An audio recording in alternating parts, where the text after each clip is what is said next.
We take you live now to police headquarters for the results of a gun trafficking operation dubbed Project Barbell. Let's listen in. That has resulted in a number of arrests and guns seized. Following remarks, we will have questions. Chief?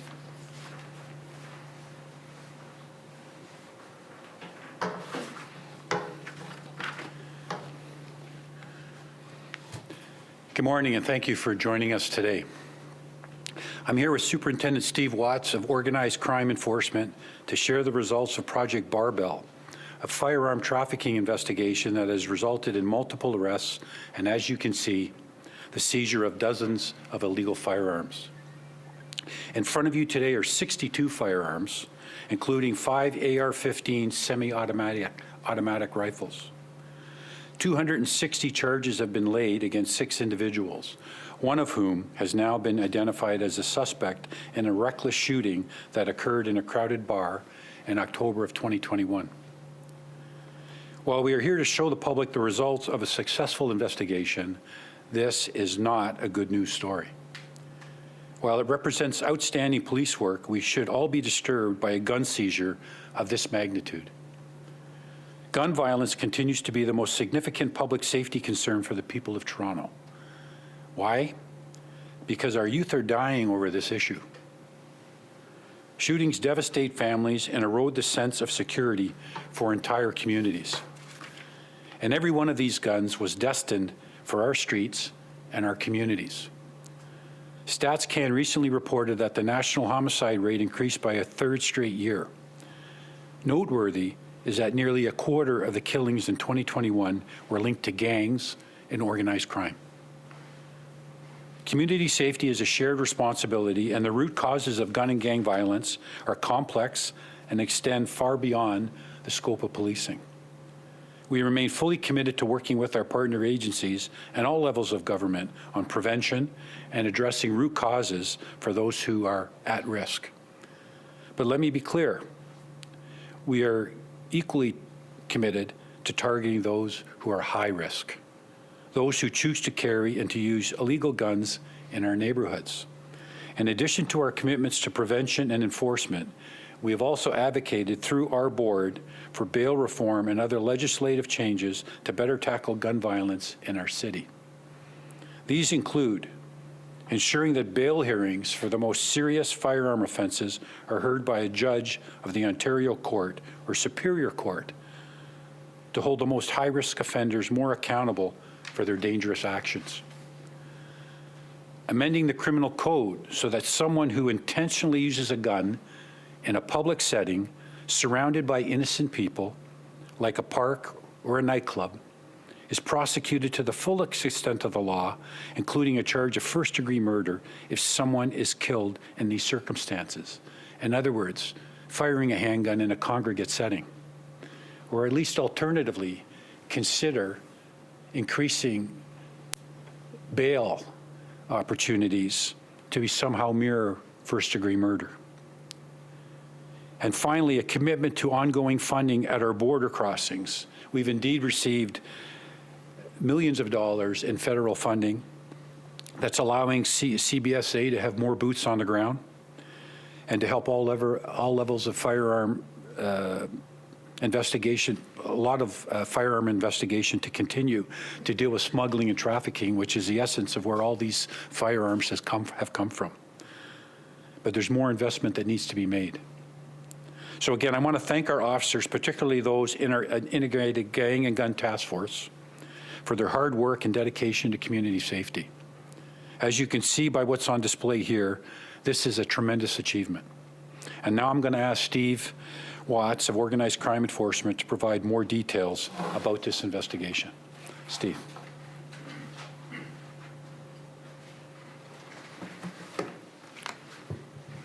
Thank you, Chief, for your opening comments. Good morning, all of you. Thank you for attending today.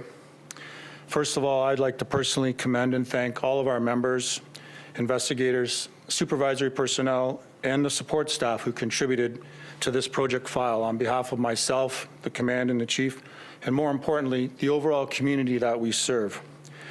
I am extremely confident and can state without reservation that this particular investigation has absolutely increased the level of public safety. And that includes not only this year, but moving forward into 2023. In relation to this investigation, commencing in the fall of 2021, members of the Integrated Gun and Gang Task Force launched an investigation into an organized criminal group involved in firearm trafficking operating out of the Toronto area. At the onset, police identified two persons of interest. It's Mr. Syed Mohammed Ali Zaidi, 27 years, of Scarborough, and Mr. Michael Livingston Simpson, 29 years, also of Scarborough. Investigators believed that each party to have a primary and defined role within this network. Through further investigation, it was determined that criminality was occurring, and this project was dubbed Project Barbell. Investigators at the Gun and Gang Task Force conducted an extremely extensive and detailed investigation and followed the evidence in this case. This led to the further identification of vehicles and addresses used by Mr. Zaidi and Mr. Simpson. During May of 2022, determination was that sufficient evidence had been gathered on the involved persons and alleged conduct and addresses and vehicles of interest identified. On May 28th of 2022, criminal code search warrants were executed at the addresses and vehicles associated with the named parties. So for arrest and search warrant results, both Mr. Zaidi and his girlfriend, surname of Tirmizi, Tirmizi, they were arrested that day in a building in the area of Victoria Park and Huntingwood Drive area. At the time of his arrest, Mr. Zaidi was in personal possession of 2 firearms. The second party, Mr. Simpson, was located and arrested at a restaurant in the area of Kennedy Road and Ellesmere Road. He was also found to be in possession of one of the firearms in front of you at the time of his arrest. Further arrested parties were arrested subsequent to the search warrants. There was a criminal code search warrant was executed at a building in the area of Ellesmere and Markham Road, where investigators located the majority of these firearms. 2 other individuals within the unit were arrested as well. Specifically, investigators located 3 AK-type rifles, one of which was loaded with 61 rounds of 7.62 ammunition, 5 AR-15 type carbine-style rifles, 51 semi-automatic handguns, 31 firearm magazines, and a total of 132 rounds of assorted caliber ammunition. There was additional search warrants, 3 additional search warrants were executed, where there was proceeds of crimes seized. At another search warrant at Kingston Road and St. Clair Avenue East, there were an additional 8 firearms magazines seized and 118 rounds of assorted ammunition. And at the 4th search warrant, there was an additional quantity of firearm magazines seized, as well as a bulletproof vest. There was also 2 vehicles seized in this investigation, a BMW X6 and a BMW 4 Series. These were later identified as re-VIN vehicles, stolen fraudulently, registered with the MTO under false VIN numbers. I'd like to refer to an occurrence that happened back on October 19th, 2021. Mr. Zaidi had been identified as a person of interest in a shooting incident at Bar Karma, which is located at 512 Queen Street East and 14 Division. This incident happened in a crowded bar after an altercation between 2 opposing groups. Evidence at the time was circumstantial. Consequently, Mr. Zaidi was not charged at that time. After Mr. Zaidi was arrested in relation to this project, our centralized shooting response team investigators were able to confirm him as their shooting suspect, specifically by specific tattoos and physical descriptors. So Mr. Zaidi has been charged with additional offenses related to that firearms occurrence in that incident. So he faces a separate set of charges in relation to that incident. In summary, Project Barbell spanned 8 months from start to finish, focused on an armed criminal network, and as I said, through investigative efforts, identified the addresses and vehicles associated. These search warrants led to the total of 62 firearms, 8 rifles, as I said, a quantity of various calibers of ammunition, 2 vehicles. A total of 6 parties were arrested with a combined total of 260 criminal charges. A total of 4 individuals have been put before the courts. You'll have that in your press release, which is one out. That includes Mr. Zaidi, Mr. Simpson. I'm not going to get into all the charges for obvious reasons. And all 4 individuals will be appearing at Toronto East Courts on December 9th, room 407, 9 a.m.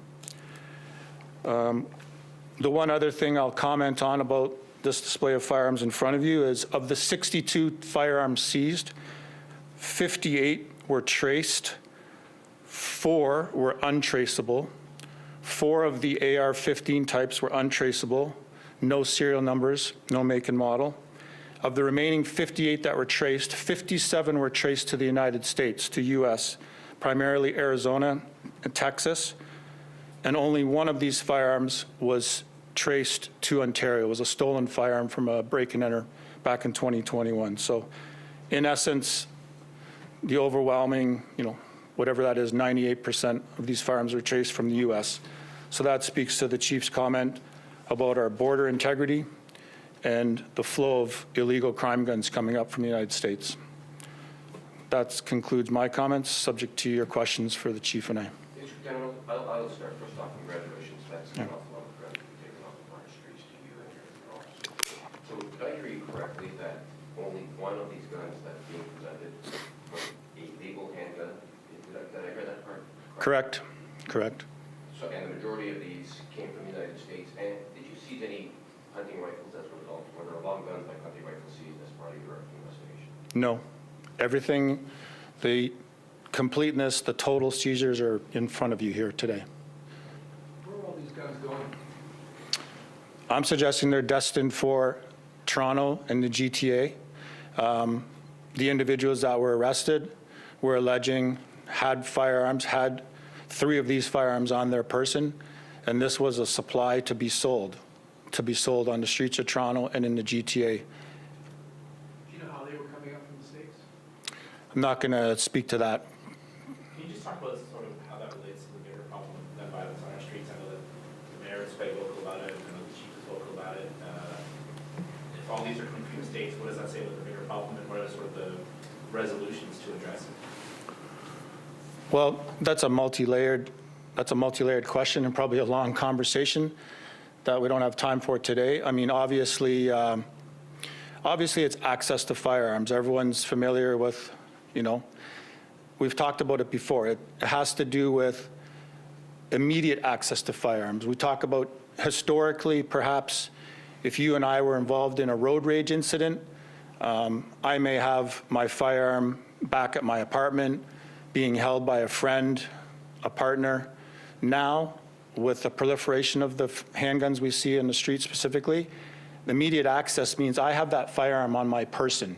So that means our verbal argument escalates to maybe physical gestures, go to a verbal argument, go to the windows rolled down, and we're in the drive-thru at the McDonald's or the Tim Hortons. Well, I no longer have to call my friend to go get my gun or to bring my gun or go to another location. I have immediate access. And so that's what this volume of firearms shows. That's what we're alleging Mr. Zaidi had when he had 2 firearms on his person upon his arrest prior to doing the search warrant. So that's what it comes down to, immediate access and availability of firearms on the person, on your immediate person. How much are these selling for? These are all high-quality firearms. You'll be able to come up, take a look. They're all predominantly Glocks. The majority of them are Glocks. They'll go for anywhere between $4,500 and $6,000 a piece, $4,500 to $6,000 a piece on the streets. Correct. Well, that's subject to negotiation, so we could negotiate that. The larger guns, the 8Ks, the ARs, what do they sell for? I believe that would be probably dependent on if you're getting ammunition with them and stuff like that. So that would be flexible as well. But they would they would be multiple $1,000s to purchase those as well. Is these same people selling the bullets, or are these different markets selling the bullets to the people with the guns? I would say well, they were selling them with it. When you go to purchase, you would pay a different amount if you're buying it with rounds or without rounds. There was a time when we saw a lack, or there was a shortage of ammunition. We're not seeing that any longer. We're seeing that you all report on it. We're seeing the amount of rounds that are being discharged during our firearm incidents. You know, it's routinely 20, 30, 40 rounds at a time, as opposed to 4 or 5. So I'm going to comment, you know, a few years ago, rounds were limited, but now we're seeing a high proliferation of the rounds discharged. There's same charges? We've been listening to Toronto Police update the media on a major gun trafficking investigation dubbed Project Barbell. Over 62 firearms were seized, 6 individuals facing 260 charges, and among those firearms that were seized included AR-15 assault-style rifles. We'll have a lot more on this throughout the morning and afternoon.